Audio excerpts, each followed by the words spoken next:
Hello and welcome to Bright Blue Innovation. I'm your host Lidia Paulińska. Today's episode will take you to RSA Conference, the leading cybersecurity event that took place in March in San Francisco. No one, not even the visionaries who created the internet a half-century ago, could have imagined of the way and extent to which national and global economies have thrived. But all these benefits and changes have come with cost and challenges. Here are some highlights. Deloitte's Cyber Risk and Financial Advisory Services team talks about GDPR, US privacy regulations, and the integration of privacy requirements. And the first-time attendee, Sequence, talk about the increased attack surface consumer-facing mobile applications. CEO of DataLocker talks about the expanding need for secure, removable storage media. Joining the secure storage marketplace is a demo from Secure Data showing their first mobile advice.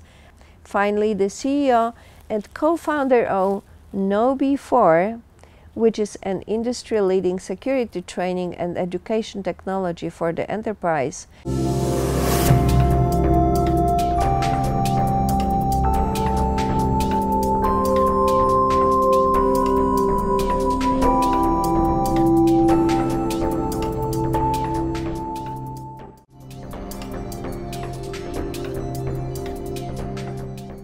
In this current corporate world, nobody opposes anymore the cybersecurity, but cybersecurity right now including also the privacy. What are some challenges and what kind of technology is built around to address these challenges? Sure. So I think the passage of the EU's General Data Protection Regulation as well as the California Consumer Privacy Act here in the US are really kind of causing a lot of the challenges that we're seeing clients have to deal with right now, right? I can talk you through several of them. One would be the broad definition of personal information, for example, that the CCPA has, right? Not only is it extraordinarily broad, but it also applies to not just individuals, but to households, right? So in a world where everything is connected to to the internet, from things in your home to your car, etc., that's a very daunting task in terms of respecting privacy and protecting that information. Another big challenge area, I would say, is the requirement to have what they call a records of processing activities, right? Which is essentially an inventory of what personal information you have about individuals, why you have it, how you're using it, who you're sharing it with, where you're transferring it to, how you're protecting it, how long you're keeping it for, etc.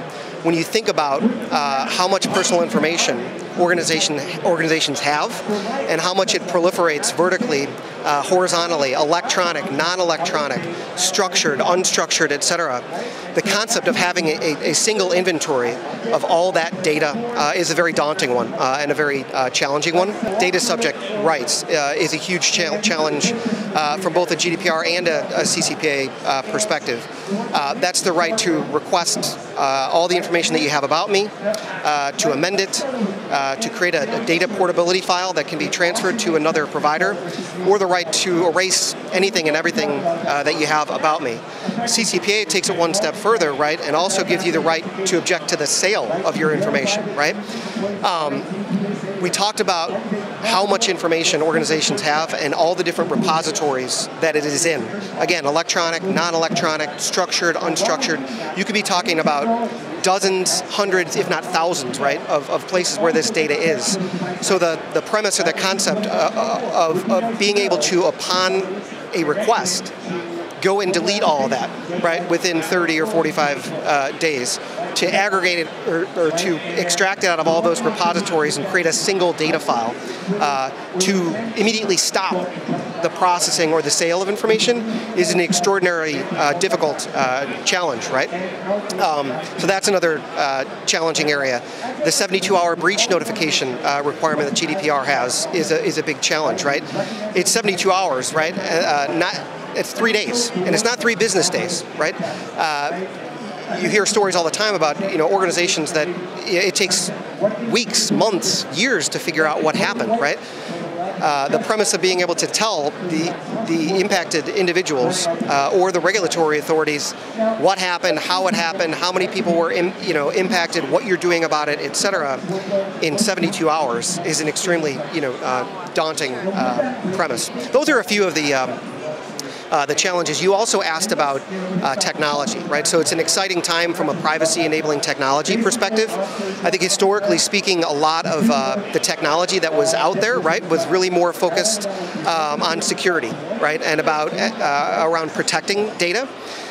With the passage of GDPR, with CCPA, and candidly, with the amount that CCPA-like laws are expected to proliferate here in the States, as well as GDPR-like laws proliferate globally, and those arduous requirements that we talked about, it has opened the market, right, for vendors that are focusing on privacy-enabling technologies. So things like records of processing activities, technology to do data protection impact assessments, technologies to facilitate data subject rights requests, manage incidents, manage consents, which is another kind of arduous requirement that we haven't yet talked about.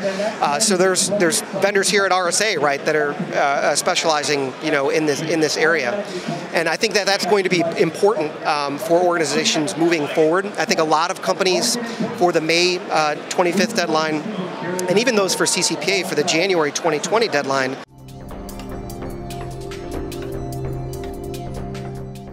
Hello and welcome to Bright Blue Innovation. I'm Lidia Paulinska, your host. Is that the first RSA for the company? Well, first of all, Lydia, thanks for having me here. Appreciate it. For Sequence, yes, it's our first RSA show. Yes. Okay, wonderful. Do you think is still the need for selling awareness of security investment? Yeah, it is, and I think shows like this give IT teams and CISOs and security organizations an opportunity to look at some of the new and emerging solutions, tools, threats that they need to be thinking about. So yeah, it's good. There's a lot of noise here, both literally and figuratively, right? It's pretty loud, but it's just very. So when I talk to CISOs, they have a targeted list of things they're going to look at, right? They find it's too overwhelming unless they come in with a plan, So tell us what your company, Sequence Security, is offering at RSA show for the first time. Yes, well, great. So Sequence Security is an application security company. So we play in solving the application security threats that organizations are facing. And the big thing that's emerged over the last few years is organizations are what we call hyper-connected to their customers. And by hyper-connected, I mean they're connected via APIs, they're connected via devices, and each of these channels has its own potential application, right? So it's not one monolithic application anymore. That's a huge problem for these organizations because the attack surface that they're trying to protect against has increased incredibly, right? So what Sequence does is we help an organization, one, understand what the new attack surface is that they're presenting, and then two, we protect them against a series of threats, whether it's automated attacks, whether it's syntactic attacks, that are hitting that attack surface. What you learn from others at this show? Yeah, so it's been fun talking to CISOs and customers because this idea of hyper-connected organizations really resonates with them. What they're telling me is that their customers are demanding this kind of access, and they're really struggling with how to secure that. They need to satisfy the demand of the customer, but they have a really hard time with some of the legacy security tools. So they look at companies like Sequence and other innovative companies as being one of the tools that will enable them to deliver on that mission of the hyper-connected organization, yes, but do so securely, yes. Yeah, and to do kind of integrated solution for it, if that exists. Well, it's absolutely correct because the other, you bring up a good point. The other, So I mentioned what the customers, why they want this access, right? But then the how do you deliver it becomes really hard for both internal organizations and the security team that's protecting it. So as an example, you can think about the life cycle of an app. It used to be, you might change your site once every 6 months, right? Now they're changing them on a weekly basis, right? And they're continually rolling out new innovations. And so to do that, they're starting to deliver that via the cloud native apps. And that, again, is a really difficult... Exactly, it's very difficult for them to do this. So again, it's all coming from their customers demanding it, but how do you respond to that demand?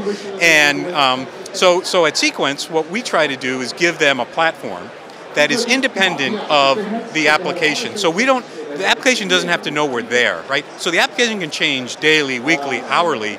You can open up new endpoints and all that. We will discover everything that is potentially going to those endpoints and then provide a security shield in front of it.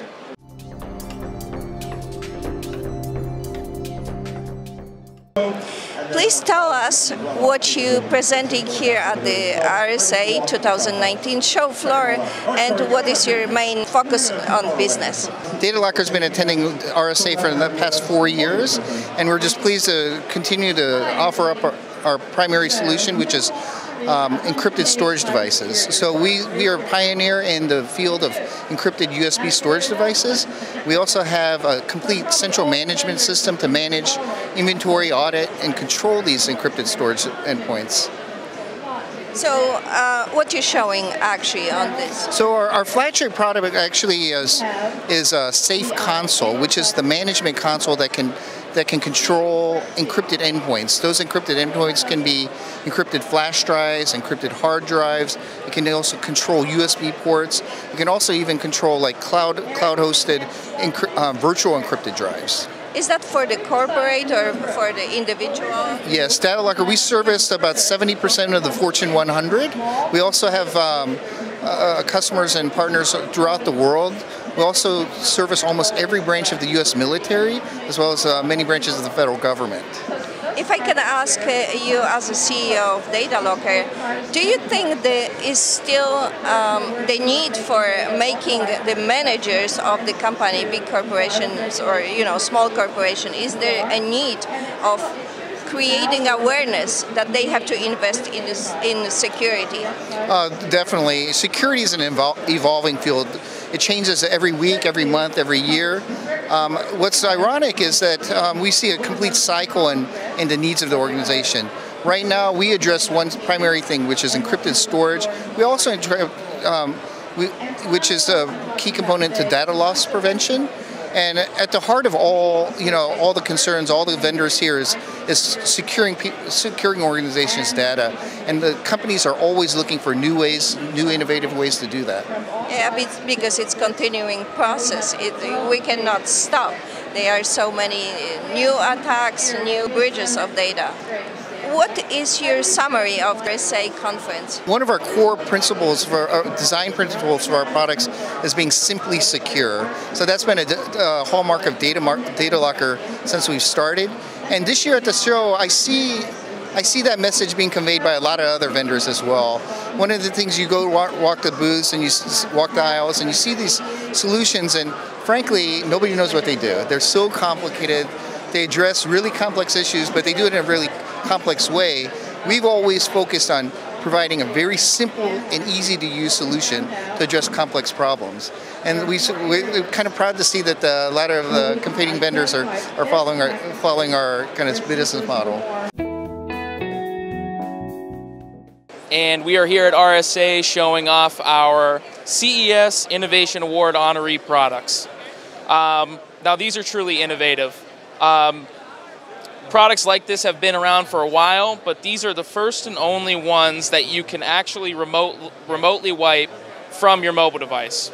So in order to communicate with the computer, in order to unlock this device at all, you have to download the Data Lock app on your mobile phone or tablet. Any Android or Apple phone or tablet will work.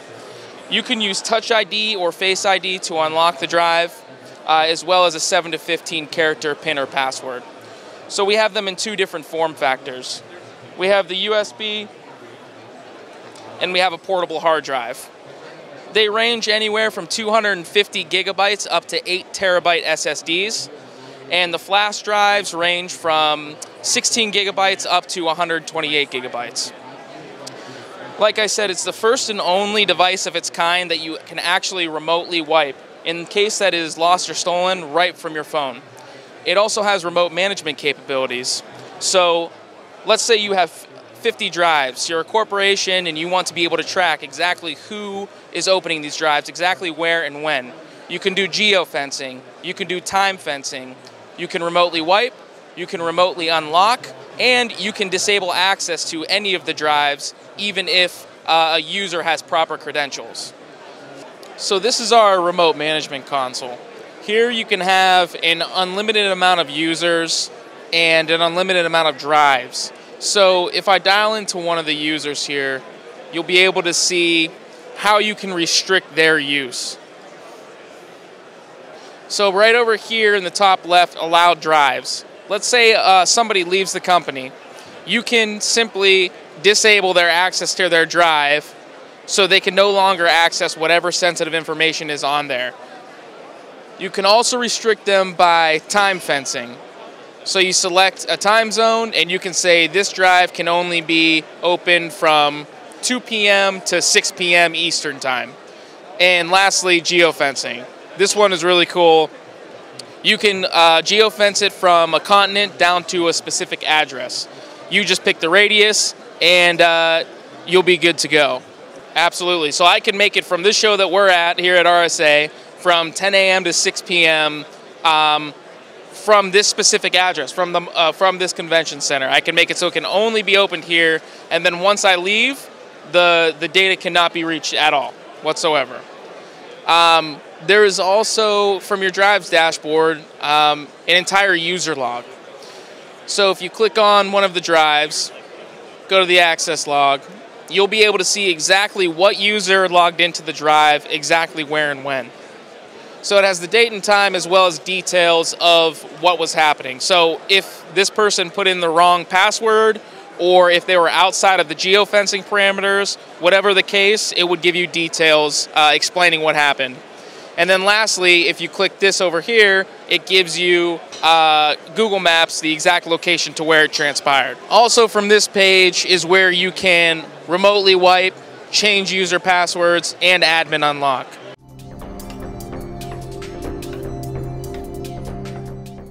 And joining us today is Stu, and he's going to introduce himself and tell us about what his company's doing and what their big highlight for RSA 2019 is. All right. My name is Stu Showerman. I'm founder and CEO of KnowBe4. What we do is what we call New School Security Awareness Training, and that is we train your employees to make smarter security decisions. So by smarter security decisions, I'm assuming that means well beyond don't fall for a phishing attack. Yes. We have a platform that allows you to train your users first with a baseline phishing test. Then you get online, on-demand, engaging, interactive awareness training. And then you can send simulated phishing attacks every month so that they stay on their toes with security top of mind. So in those training environments, is it just on desktop, just on mobile, or is it cross-platform? Because the UI and the way that the phishing attacks look are kind of different on the different platforms. Yes. All our modules are based for desktop and mobile friendly, so you can watch them on both. One of the challenges with corporate training is how do you know that people watched it and actually learned? Yes. So is there scoring and gamification and other things involved, or is it just here's the information? No, good question. And yes, we have gamification in the end user UI. They get badges, there's leaderboards, so they get incented to actually do the training modules. We monitor the training modules in the sense of did they actually go through the whole thing? And then you get reporting with this particular user. They started out with a phish-prone percentage of maybe 25, and over time it goes down to 2%. So we provide that monitoring on a per user, group, and the whole organizational level. One of the places that's been a new area of attack that a lot of people have been talking about are people in the mission critical and the industrial automation, Yep. because that marketplace has been dominated by process control Yep. rather than IT control. Is your training applicable to help bring that group of people to be familiar with security tactics? Yes, simply because anybody who runs mission critical or infrastructure type, power, water, even financials that we really feel are also critical, they get very high quality spear phishing attacks, and they really need to be trained to catch the red flags more than anybody else, because who wants to be out of power? In that environment, does it also teach people to recognize if there's attacks going to the machine-to-machine devices and some of the automation that's in place to say, well, I learned this part and got past it, but now what is this doing next? Or is it more just the active query part? We are focusing on the end user. We make the end user really smart so that they don't fall for hacking attacks. It's essentially another layer that sits on top of your existing, call them intrusion detection, intrusion prevention layers in your network. So this is your human firewall that really is your last line of defense. And the other layers, of course, need to be there too. So, cool. Do you customize this for different companies to follow their policies and procedures, or is it more generalized, this is what's going on with phishing attacks? Or like as you mentioned, the utilities get very targeted spear phishing attacks, so their attack vectors may look different than, say, an automotive industry. Yeah, very good question. We have we call it the mod store. This is a library of over 800 different items that you can choose from. There are micro modules of 30 seconds and 2 minutes, 5 minutes, 20 minutes.